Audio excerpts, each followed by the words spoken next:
Hello students. तो देखिए, last lecture में हमने अपने चैप्टर सरफेस केमिस्ट्री में बात की थी एक important term that is adsorption के बारे में। ठीक है, सबसे पहले हमने एडजॉर्प्शन और एब्जॉर्प्शन में डिफरेंस देखा था कि एडजॉर्प्शन जो होता है आपके उसमें जो आपकी सरफेस के ऊपर जो होती है कॉन्सेंट्रेशन किसी भी सब्सटेंस की वो क्या होती है, कम होती है कंपेयर टू बल्क। जबकि जो आपका एब्जॉर्प्शन होता है वहाँ पे जो कॉन्सेंट्रेशन होती है वो बल्क में या फिर हम कहें थ्रू आउट सरफेस और बल्क दोनों में क्या होती है, यूनिफॉर्म होती है। ठीक है, जो आपका एब्जॉर्प्शन था वो सरफेस फिनोमेना था।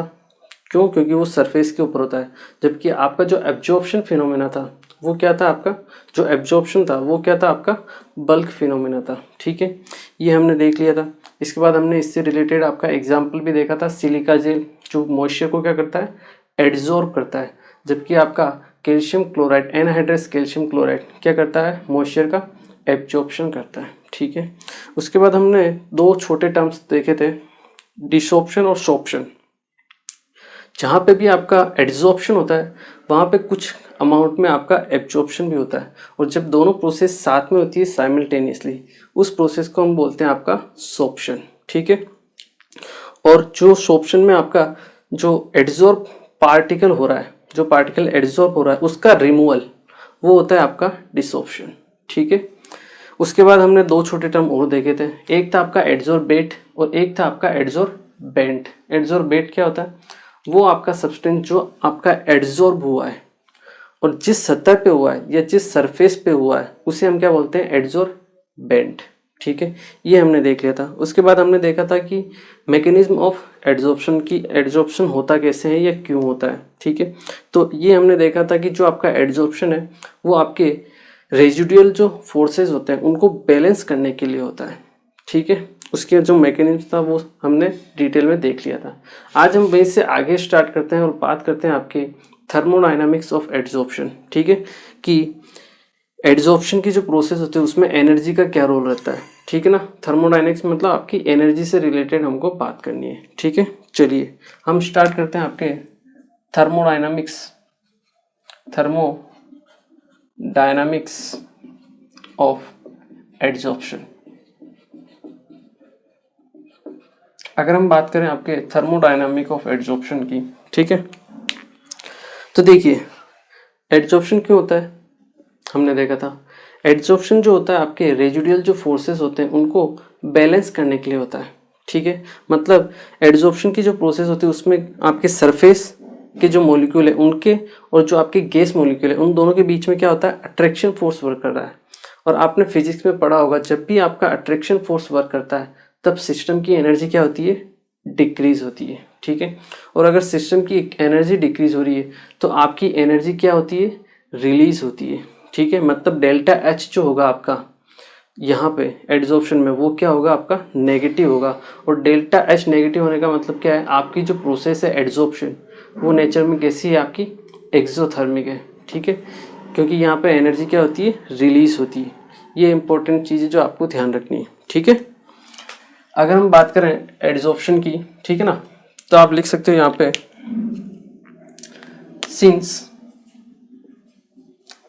since during adsorption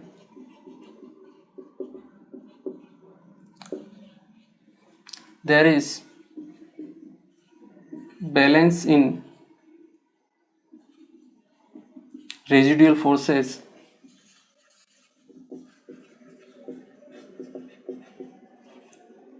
there is balance in residual forces and there is attraction force work between gas molecules and surface molecules। उन दोनों में आपके क्या है, गैस मॉलिक्यूल और सरफेस मॉलिक्यूल में आपके अट्रैक्शन फोर्स वर्क करते हैं। ठीक है, so in this process the energy of system, जब भी अट्रैक्शन फोर्स वर्क करेंगे आपके सिस्टम की एनर्जी क्या होती है, डिक्रीज होती है। So in this process the energy of system decreases, ठीक है, and in this process energy is released. Energy क्या होती है? रिलीज होती है। तो हम कह सकते हैं सो डेल्टा एच जो होगा आपके इसके लिए वो क्या होगा? नेगेटिव होगा। और डेल्टा एच नेगेटिव होने का मतलब क्या है? ये प्रोसेस क्या है? एक्सोथर्मिक, ठीक है। दिस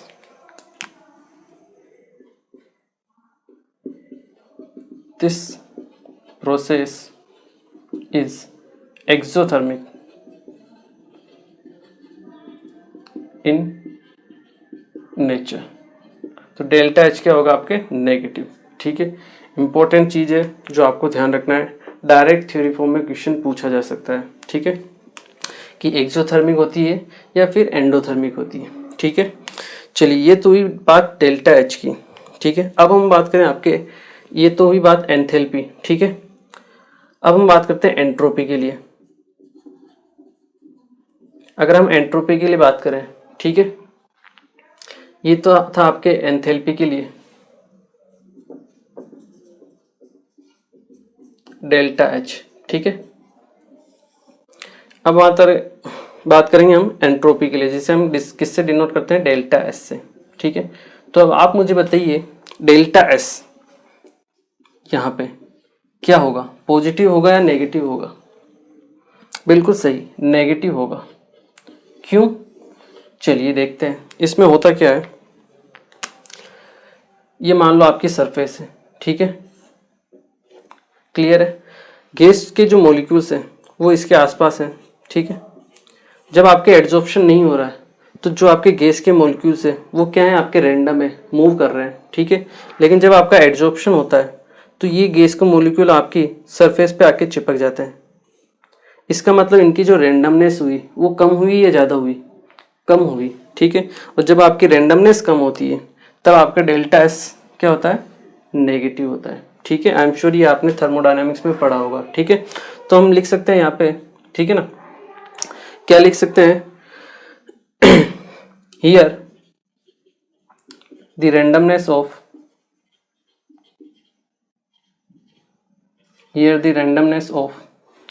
gas molecules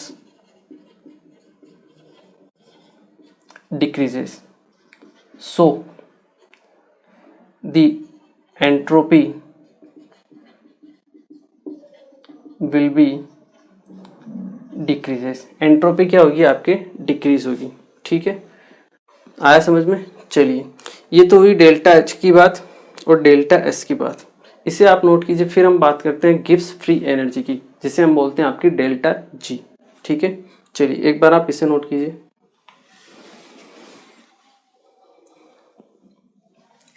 चलिए अब हम बात करें आपके गिब्स फ्री एनर्जी की।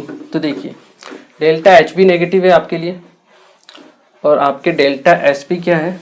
नेगेटिव है, ठीक है। गिब्स फ्री एनर्जी का फॉर्मूला क्या होता है? याद है आपको? गिब्स फ्री एनर्जी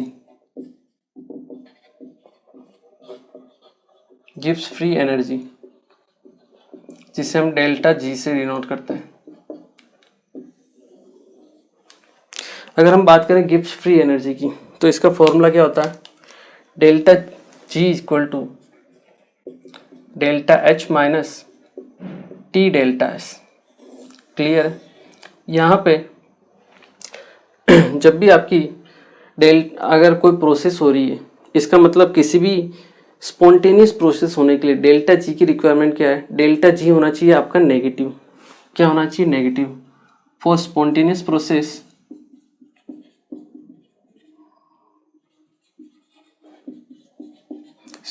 प्रोसेस मतलब जो आपके अपने आप नेचुरल प्रोसेस होती है उसके लिए डेल्टा जी जो होता है वो क्या होता है? आपका नेगेटिव होता है, ठीक है। मतलब कोई भी अगर प्रोसेस हो रही है तो उसके लिए डेल्टा जी क्या होगा? नेगेटिव होगा, ठीक है। यहाँ पे सरफेस पे गैस मॉलिक्यूल का एड्जॉर्प्शन हो रहा है तो उसके लिए भी आपके डेल्टा जी की वैल्यू क्या होगी? नेगेटिव होगी, ठीक है। स्पॉन्टेनियस प्रोसेस में आएगा वो। अब देखिए डेल्टा एच जो होता है आपका नेगेटिव होता है, अभी हमने देखा था। और डेल्टा एस भी क्या होता है, नेगेटिव होता है। ये नेगेटिव यहाँ पे पहले से माइनस नेगेटिव है, ठीक है, तो नेगेटिव नेगेटिव क्या हो गया, पॉजिटिव हो गया। ये आपका टर्म है नेगेटिव, तो ये ओवरऑल टर्म हो गया पॉजिटिव। अब अगर आपको डेल्टा जी को नेगेटिव करना है तो उसके लिए केवल और केवल एक कंडीशन है कि डेल्टा एच की जो वैल्यू है वो बड़ी होनी चाहिए टी डेल्टा एस से। अगर ऐसा होता है तभी आपके, क्योंकि ये तो पॉजिटिव टर्म है, ठीक है, ये नेगेटिव और नेगेटिव दोनों मल्टीप्लाई होकर पॉजिटिव हो गया, ये आपका नेगेटिव। अब अगर डेल्टा जी को नेगेटिव होना है तो इस टर्म को बड़ा होना चाहिए, तभी जाके आपके क्या हो सकती है, डेल्टा जी नेगेटिव हो सकती है और प्रोसेस स्पॉन्टेनियस हो सकती है, ठीक है। ये कंडीशन है जो आपको बिल्कुल ध्यान रखनी है, ठीक है। तो चलिए स्टार्टिंग में तो क्या होता है, आपके डेल्टा एच नेगेटिव ही होता है, ठीक है। बाद में क्या होता है उसके बारे में हम बात करते हैं। यहाँ हम थ्योरी फॉर्म में कुछ लिख लेते हैं, ठीक है ना, तो आपको ध्यान रहेगा। Here for the spontaneous process, ठीक है, here for the spontaneous process the value of delta g should be negative, ठीक है, and this condition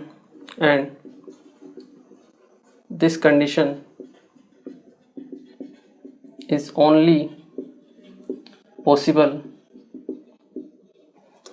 when delta H greater than T delta S. जब आपके delta H T delta S से बड़ा हो तभी आपका डेल्टा जी क्या हो सकता है, नेगेटिव हो सकता है और आपकी प्रोसेस जो है स्पॉन्टेनियस हो सकती है, ठीक है। तो स्टार्टिंग में तो क्या होता है, जैसे जैसे एड्जॉर्प्शन स्टार्ट होता है, ठीक है ना, रेंडमनेस ज़्यादा रहती है, गैस के मॉलिक्यूल्स ज़्यादा रहते हैं, सरफेस पूरी खाली रहती है, ठीक है, तो एड्जॉर्प्शन होता रहता है। तो आपकी जो डेल्टा एस की वैल्यू है धीरे धीरे क्या होती है, रेंडमनेस क्योंकि कम होती रहती है, इसलिए आपकी डेल्टा एस जो है नेगेटिव ही तो है इसी, ठीक है। लेकिन जैसे जैसे आपकी एड्जॉर्प्शन बढ़ता जाएगा वैसे वैसे डेल्टा एस की जो वैल्यू है और ज़्यादा नेगेटिव होती जाएगी, ठीक है। क्यों, क्योंकि आपकी रेंडमनेस और ज़्यादा कम होती जाएगी, ठीक है, क्योंकि ज़्यादा से ज़्यादा मॉलिक्यूल्स आपके सरफेस के ऊपर आ जाएंगे। तो जैसे जैसे आपके प्रोसेस बढ़ती जाती है एड्जॉर्प्शन की, डेल्टा जी एस जो है और ज़्यादा नेगेटिव होता जाता है। अगर ये डेल्टा जी और डेल्टा जो एस है वो और ज़्यादा नेगेटिव होता जा रहा है, इसका मतलब क्या है, डेल्टा एस और ज़्यादा नेगेटिव होता जा रहा है, मतलब ये जो टर्म है आपका टी डेल्टा एस वाला और ज़्यादा नेगेटिव हो रहा है, मतलब बढ़ रहा है, और ये माइनस और माइनस होगा प्लस। तो स्टार्टिंग में तो ये छोटा है, ठीक है, लेकिन जैसे जैसे एड्जॉर्प्शन होता रहता है ये जो आपका टर्म है ये क्या होता है, इंक्रीज होता रहता है, ठीक है। क्यों, क्योंकि जो आपका डेल्टा एस की जो वैल्यू है वो और ज़्यादा नेगेटिव होती रहती है, ठीक है। तो एक सिचुएशन ऐसी आती है जब आपके टी डेल्टा एस की वैल्यू डेल्टा एच के इक्वल हो जाती है। स्टार्टिंग में तो कम रहती है, लेकिन जैसे जैसे एड्जॉर्प्शन बढ़ता है डेल्टा एस की वैल्यू और ज़्यादा नेगेटिव होती जाती है, मतलब ये टर्म क्या होती है, पॉजिटिव हो रही है और ये टर्म इंक्रीज होती जा रही है, और डेल्टा एस तो आपका नेगेटिव है ही सही, ठीक है। तो एक कंडीशन ऐसी आती है तो जब डेल्टा एच और टी डेल्टा एस दोनों की वैल्यू क्या हो जाती है, सेम हो जाती है, वहाँ पे आपके डेल्टा जी की वैल्यू क्या हो जाएगी, जीरो, और उस कंडीशन को हम बोलते हैं आपका इक्विलिब्रियम, मतलब आपका जो सिस्टम है वो इक्विलिब्रियम पे आ चुका है। अब उस टाइम पर जितना भी एड्जॉर्प्शन हो चुका है किसी भी सॉलिड सरफेस पे गैस मॉलिक्यूल का वो मैक्सिमम हो चुका है, अब और ज़्यादा एड्जॉर्प्शन नहीं होगा, ठीक है। अब इक्विलिब्रियम में आ गया है सिस्टम, इसका मतलब अगर एड्जॉर्प्शन होता भी है तो आपका उतने ही अमाउंट में डिसॉर्प्शन भी होना स्टार्ट हो जाएगा, ठीक है। मतलब एड्जॉर्प्शन और डिसॉर्प्शन दोनों प्रोसेस कंटिन्यूस साथ साथ रहेगी, मतलब आपका सिस्टम इक्विलिब्रियम में रहेगा, ठीक है। वो कंडीशन आती है, ये कंडीशन है जो आपको ध्यान रखनी है, ठीक है। तो हम लिख सकते हैं यहाँ पे, अगर हम थ्योरी फॉर्म में लिखना चाहे तो initially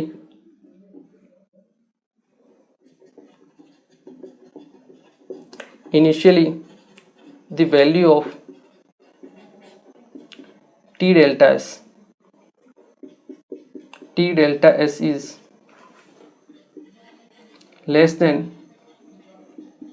delta h, but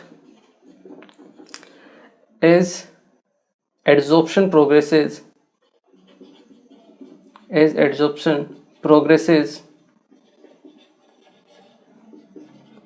the value of T delta S increases, and at equilibrium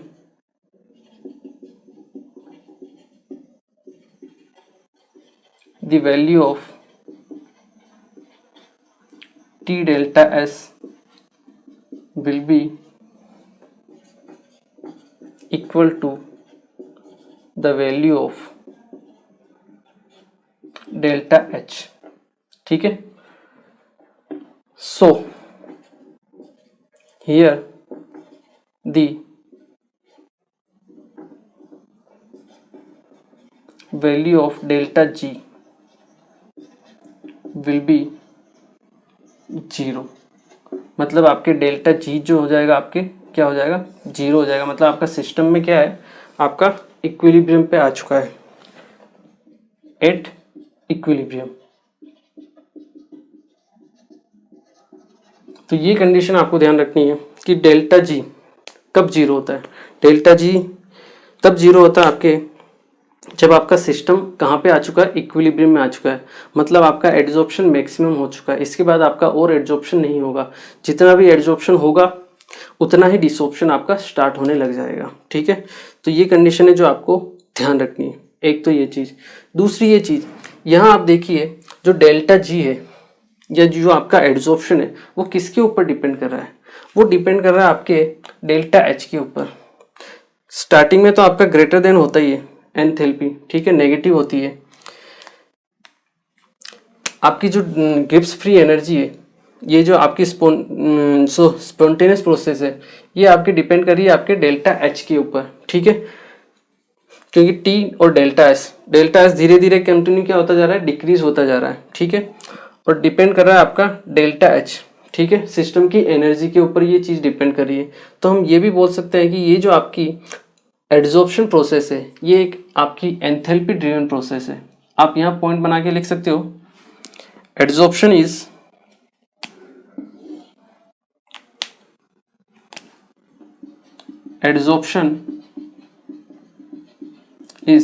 N enthalpy driven process है.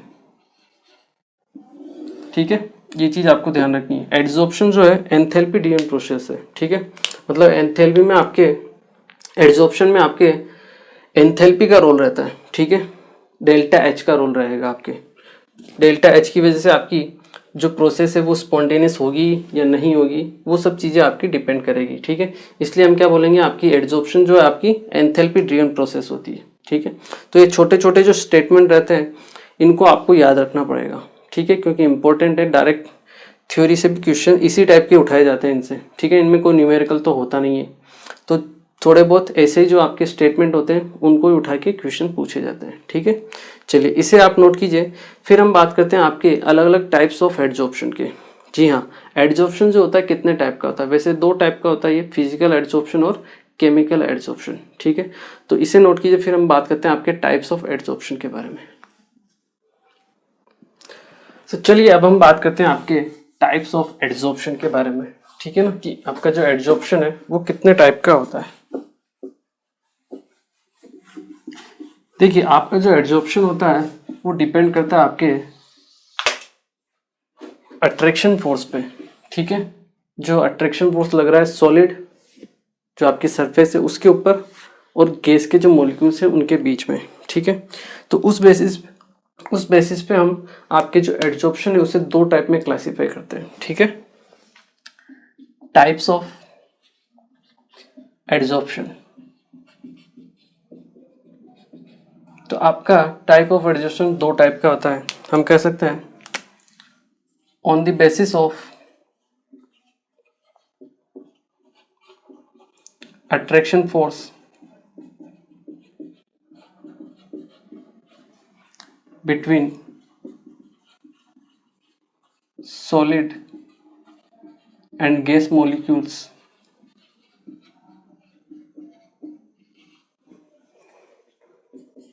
The adsorption is classified into two types. हमने इसे दो टाइप में क्लासिफाई किया है, ठीक है। फर्स्ट है आपका फिजिकल एब्जॉर्प्शन, फिजिकल एडजॉर्प्शन,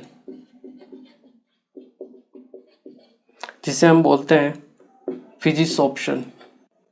क्या बोलते हैं? फिजिसॉर्प्शन, फिजिसॉर्प्शन, ठीक है। एक होता है आपका केमिकल एडजॉर्प्शन। क्या होता है आपका? केमिकल एडजॉर्प्शन, जिसे हम प्यार से क्या बोलते हैं? केमिसॉर्प्शन, केमिसॉर्प्शन, ठीक है। तो ये दो टाइप के होते हैं आपके एडजॉर्प्शन, जो हमें एक एक करके पढ़ने हैं, क्लासिफिकेशन, ठीक है। तो पहली बात तो हम बात करते हैं अट्रैक्शन फोर्स की, ठीक है, क्योंकि अट्रैक्शन फोर्स के बेसिस पे इन्हें हमने क्लासिफाई किया है। तो देखिए, फिजिकल जो एडजॉर्प्शन होता है उसमें आपके सॉलिड और गैस के मॉलिक्यूल्स के बीच में वीक वंडरवॉल फोर्स रहता है। जो अट्रैक्शन फोर्स होता है वो कौन सा होता है? वीक वंडरवॉल फोर्स टाइप का, ठीक है। Here the weak van der Waals forces are act between solid and gas molecules, ठीक है। जबकि आपके यहाँ पे, क्योंकि आपके केमिकल रिएक्शन होती है, यहाँ पे आपके केमिकल बॉन्ड बनते हैं। कौन कौन से? कोवलेंट और आयोनिक बॉन्ड टाइप के, ठीक है ना। तो हम कह सकते हैं हियर द केमिकल बॉन्ड, कौन कौन से? Covalent and ionic are formed, ठीक है। ये चीजें जो आपको ध्यान रखनी है, ठीक है। सेकंड हम देखते हैं, अगर हम सेकंड पॉइंट की बात करें तो हम क्या कह सकते हैं, ठीक है ना।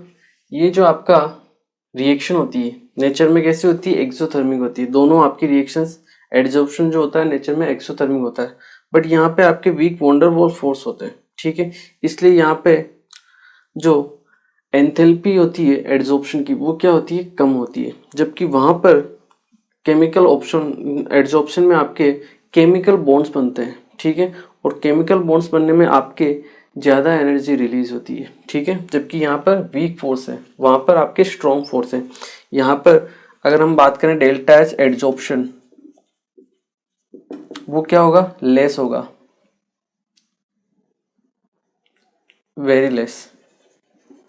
ये अराउंड आपके,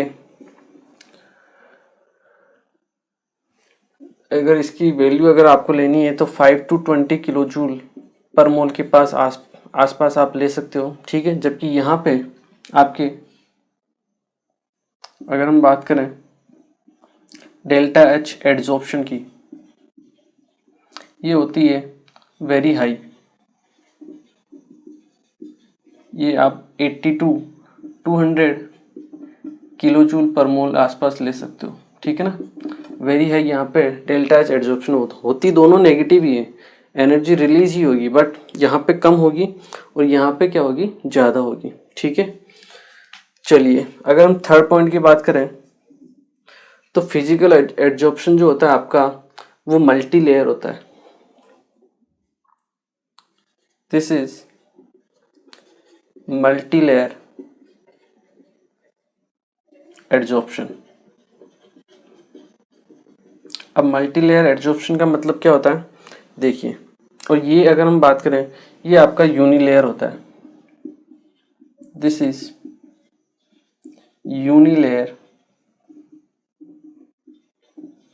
एडजॉर्प्शन।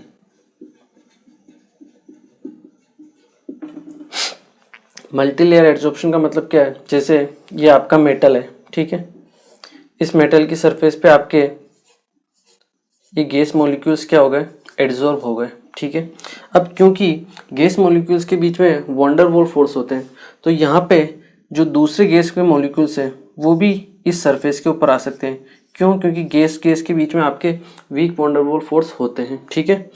तो यहाँ पे एक से ज़्यादा आपकी लेयर्स फॉर्म हो सकती है, बट यहाँ अगर हम देखें केमिकल एडजॉर्प्शन में, यहाँ पे अगर आपके पास एक बार ये लेयर बन गई, ठीक है, तो यहाँ पे क्या होता है, सॉलिड की सरफेस और गैस के बीच में केमिकल बॉन्ड बनते हैं। अब मान लो दूसरा गैस का पार्टिकल यहाँ आता है, तो क्या वो गैस का पार्टिकल आपकी सॉलिड सरफेस के साथ बॉन्ड बना पाएगा?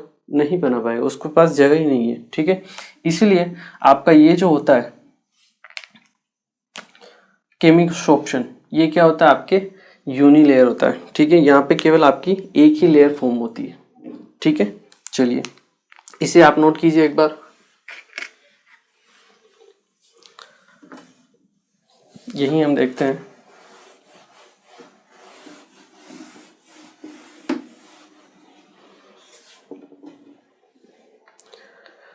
फोर्थ पॉइंट हम देखें तो ये जो होती है आपके फिजिकल एडजॉर्प्शन, नेचर में देखा जाए तो रिवर्सिबल होती है। It is reversible in nature, ठीक है। और केमिसोर्प्शन जो होती है आपके, ये नेचर में इरिवर्सिबल होती है। It is irreversible in nature, आपके नेचर में क्या होती है, इरिवर्सिबल होती है। क्या मतलब होता है रिवर्सिबल और इरिवर्सिबल का? देखिए ये आपकी मल्टी लेयर फॉर्म होती है यहाँ पे, ये तो आया समझ में। अब देखिए मान लो इसको हम किसी भी सोर्स से, जैसे मान लो इसको हीट दिया, तो ये गैस के मॉलिक्यूल्स एनर्जी लेके आपके अलग हो सकते हैं। क्यों? क्योंकि यहाँ पे आपके वीक वंडरवॉल फोर्स है, ठीक है। तो थोड़ी सी भी आपको एनर्जी मिलेगी तो ये गैस के मॉलिक्यूल्स वापस से अलग हो सकते हैं, ठीक है। इसलिए ये आपका रिवर्सिबल है नेचर में। जबकि यहाँ देखो आप, यहाँ पे एक बार गैस के मॉलिक्यूल्स आ गए, उन्होंने केमिकल बॉन्ड फॉर्म कर लिया, किसके साथ? जो आपके सॉलिड सरफेस है उसके मॉलिक्यूल के साथ। अब मान लो इसको आप हीट भी करते हो, तो जरूरी नहीं है कि आपका ये वाली जो गैस है यही आपके क्या हो, वापस एटमॉस्फेयर में जाए। क्यों? क्योंकि देखिए अगर रिएक्शन हो गई है तो हो सकता है एक नया प्रोडक्ट फॉर्म हो जाए। तो जरूरी नहीं कि आपका पुराना जो गैस मॉलिक्यूल है वो वापस आपके एटमॉस्फेयर में जाए, मतलब रिएक्शन हो सकती है यहाँ पे, ठीक है। मान लो दो गैसेस हो प्रेजेंट हो यहाँ पे, तो दोनों ने आपस में अगर रिएक्शन कर ली तो आपको एक नया प्रोडक्ट मिलेगा, ठीक है, पुराना प्रोडक्ट नहीं मिलेगा, ठीक है। इसलिए ये आपका जो प्रोसेस होता है ये होता है आपके इरिवर्सिबल इन नेचर, ठीक है। चलिए एक और प्रॉपर्टी हम देखते हैं। अगर हम एक और प्रॉपर्टी की बात करें तो हम कह सकते हैं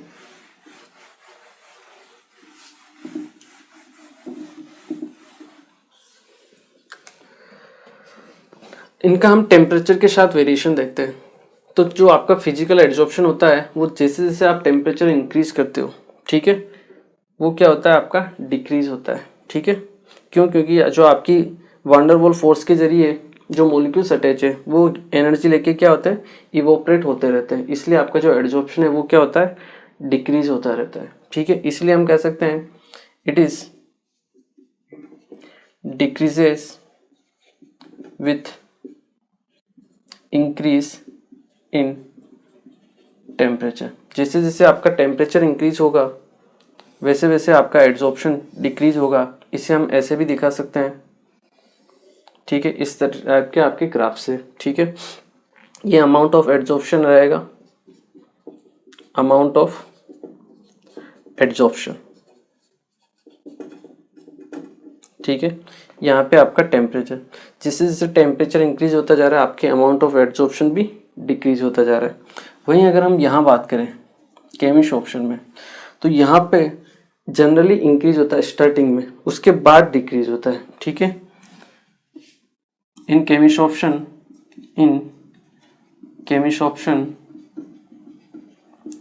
द एड्जॉर्प्शन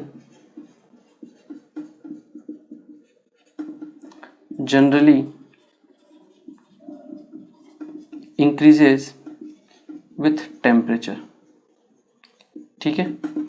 तो ऐसा पूरा कंप्लीट नहीं है कि आपका इंक्रीज ही होता रहेगा, ठीक है। इसका ग्राफ कुछ इस टाइप का होगा कि स्टार्टिंग में इंक्रीज होगा उसके बाद डिक्रीज होगा, ठीक है, इस टाइप का रहेगा। यहाँ पे वो है आपका अमाउंट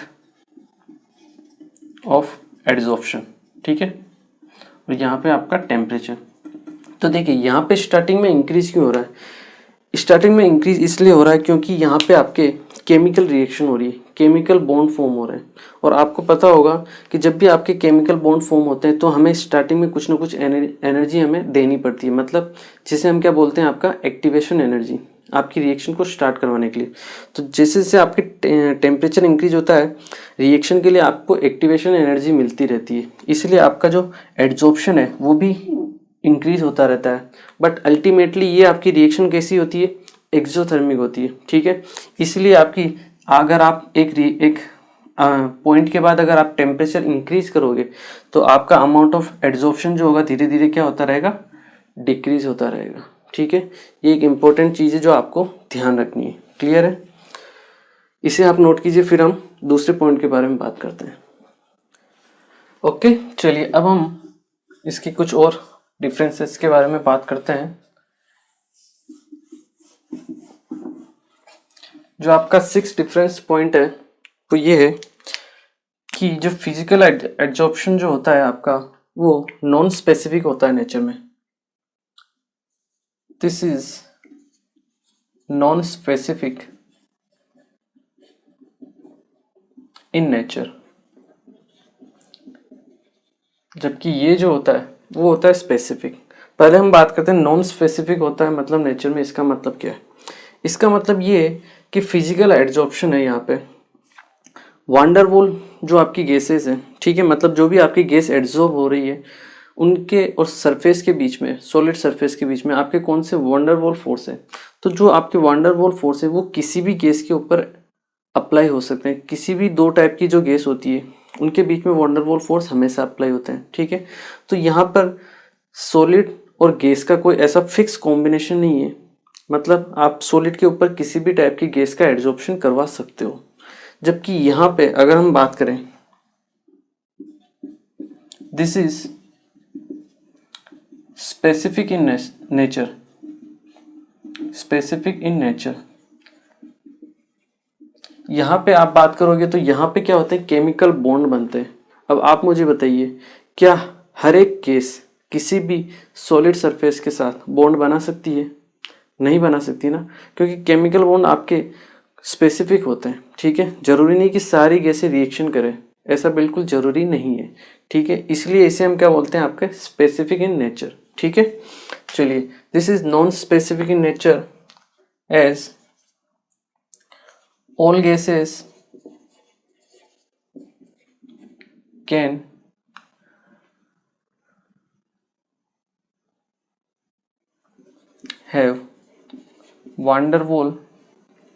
have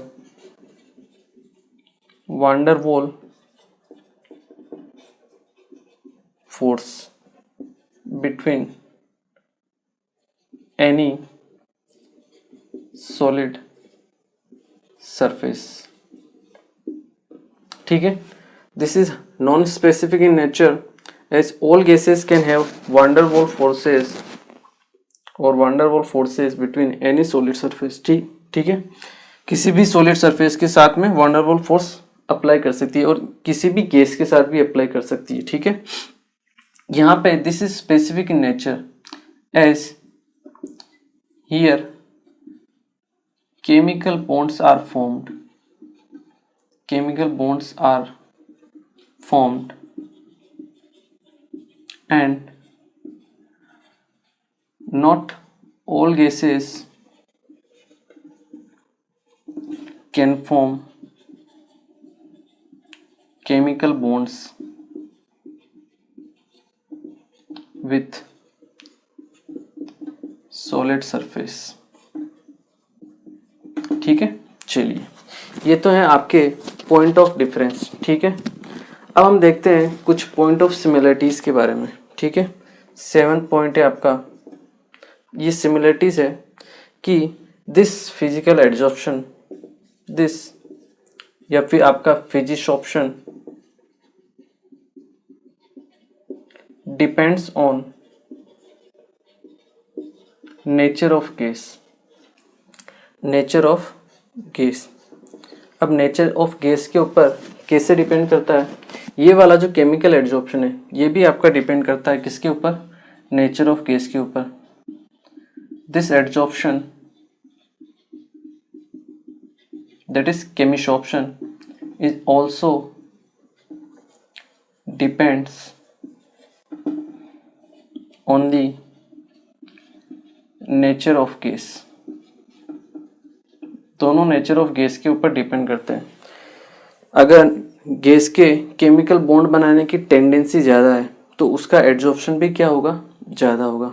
ठीक है, यहाँ पे भी सेम उसी तरीके से, यहाँ पे अगर हम क्लेरिफाई करें इसे कि कैसे ये आपके नेचर ऑफ गैस के ऊपर डिपेंड करती है, तो हम कह सकते हैं ईजिली लिक्विफिएबल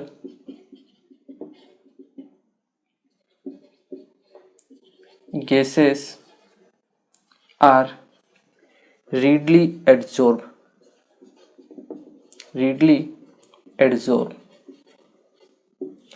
रीडली मतलब आपका फास्ट। ठीक है ना, तो वो गैसेस जिनकी लिक्विफाई होने की टेंडेंसी ज़्यादा होती है, ईजिली लिक्विफाइड गैसेस मतलब वो गैस जो ईजिली लिक्विफाई हो सकती है, उन गैस की एड्जॉर्प्शन होने की जो टेंडेंसी है वो क्या होगी, ज़्यादा होगी।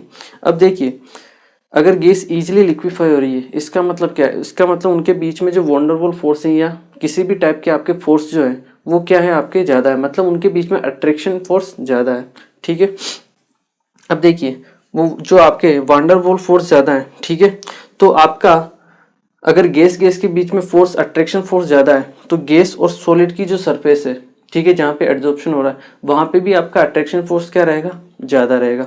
इसलिए अगर जो गैसेस इजीली लिक्विफाई हो जाती है उनका जो एड्जॉर्प्शन होता है वो भी इजीली होता है। ठीक है, यहाँ एक टाइप का क्वेश्चन बनता है, ठीक है ना, जो मैं आपको बताता हूँ कि अगर हम बात करें क्रिटिकल टेम्परेचर की, कोई एक स्पीसीज है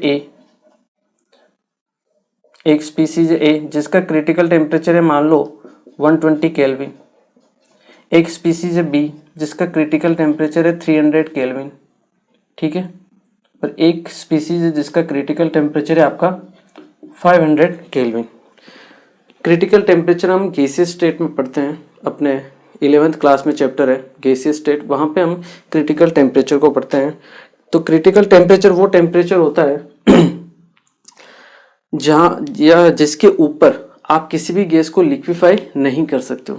क्रिटिकल टेम्परेचर आपका वो टेम्परेचर होता है जिसके ऊपर आप किसी भी गैस को लिक्विफाई नहीं कर सकते हो। ठीक है, पहली बात तो ये। दूसरी बात, अगर हम बात करें कि ए, बी और सी, इन तीन गैसों में से कौन सी ऐसी गैस है जिसे हम रूम टेम्परेचर पर इजीली लिक्विफाई कर सकते हैं, इन तीनों गैस में से आपकी कौन सी गैस है जिसे हम रूम टेम्परेचर पर, ठीक है, इजीली लिक्विफाई कर सकते हैं।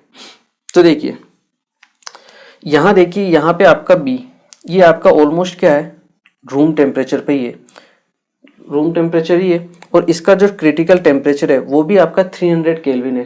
तो 300 केल्विन के आसपास इसको लिक्विफाई करने की टेंडेंसी क्या होगी, कम हो जाएगी।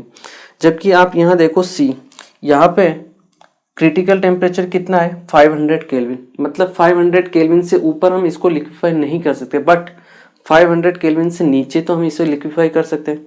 हम बात करें रूम टेम्परेचर पे, तो रूम टेम्परेचर पे अगर इसका टेम्परेचर, क्रिटिकल टेम्परेचर ज़्यादा है, बहुत ज़्यादा है, आप देखिए 200 केल्विन का डिफरेंस है, तो हम इसे इजीली लिक्विफाई कर सकते हैं रूम टेम्परेचर पर। जैसे जैसे आप क्रिटिकल टेम्परेचर के नज़दीक जाते हो आपके गैस के लिक्विफाई होने की टेंडेंसी क्या होती है, धीरे धीरे डिक्रीज होती रहती है। यहाँ पे एग्जैक्ट आपका रूम टेम्परेचर ही है मान लो इसे, तो यहाँ पे आपके लिक्विफाई होने की टेंडेंसी क्या होगी, बहुत कम होगी। ये है आपका 120 केल्विन, ये आपके रूम टेम्परेचर से भी नीचे क्रिटिकल टेम्परेचर। ठीक है, और आपका जो रूम टेम्परेचर है वो क्रिटिकल टेम्परेचर से ऊपर है, तो ये आपको लिक्विफाई ही नहीं होगी, ये तो ए वाली तो। ठीक है, तो यहाँ पे इजीली लिक्विफाइबल गैस कौन सी है, सी, उसके बाद नंबर आएगा बी का।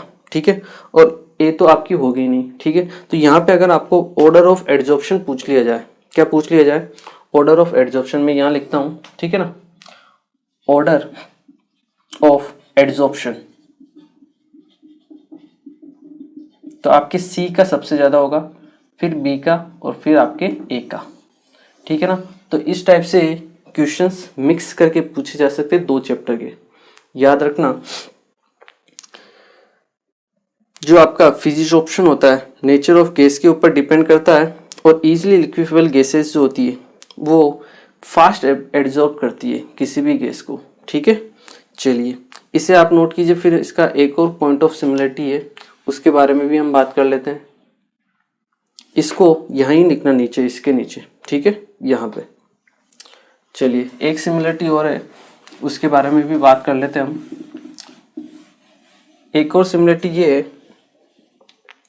कि जो आपके दोनों केमिकल और फिजिकल एड्जॉर्प्शन है दोनों आपके सरफेस एरिया के ऊपर डिपेंड करते हैं। मतलब जो जिस सॉलिड सरफेस पे आपका एड्जॉर्प्शन हो रहा है उसके ऊपर डिपेंड करते हैं। जितना ज़्यादा सरफेस एरिया होगा उतना ही आपका एड्जॉर्प्शन भी क्या होगा, ज़्यादा होगा। और आपको पता होगा कि जो आपके पाउडर फॉर्म होती है उसमें आपका जो सरफेस एरिया होता है वो क्या होता है, सबसे ज़्यादा होता है। इसलिए आपके पाउडर फॉर्म में एड्जॉर्प्शन भी क्या होता है, सबसे ज़्यादा होता है, ठीक है। तो हम कह सकते हैं this physics option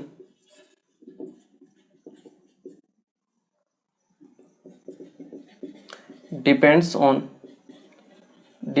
on the surface area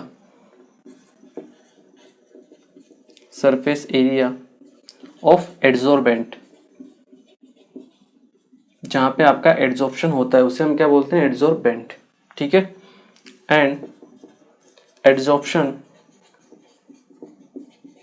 increases with increase in surface area. जब आपका सरफेस एरिया इंक्रीज होता है तो आपका एड्जॉर्प्शन भी इंक्रीज होता है, ठीक है। तो मतलब पाउडर फॉर्म में आपका एड्जॉर्प्शन मैक्सिमम रहेगा, ठीक है। यहाँ पे भी सेम है, ये भी आपके सरफेस एरिया के ऊपर डिपेंड करता है, ठीक है। Chemisorption also depends on surface area of adsorbent and also increases with increase in surface area।